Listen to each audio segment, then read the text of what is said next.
dyan, alam nyo sa puso nyo na mali ang ginawa ni Torre. Alam ninyo na abusado na ang gobyernong ito. Kung hanggang ngayon nagbubulag-bulagan pa kayo, anong tawag sa inyo? Traidor sa bayan na ito. Tandaan nyo mga kababayan, mga pulis, kayo ang kakausapin ko ngayon. Sinasabi nila na hindi applicable yung Article 59. Mali po yun. Bakit? Ginamit nila ang Article 7 para hulihin si Pangulong Duterte. Hindi pa pwedeng sundin ng isang article, yung isa hindi. Kahit ang Biblia sinabi yan. Tandaan nyo sa James 2 verse 10, basahin nyo. Sundin mo man ang lahat pero may mamiss kang isa. Guilty ka sa lahat.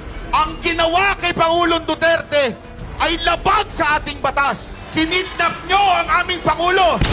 Susubukan ko lang to the international media. This is not about Duterte and Marcos. This is not about America, US, Japan. No! This is about humanity.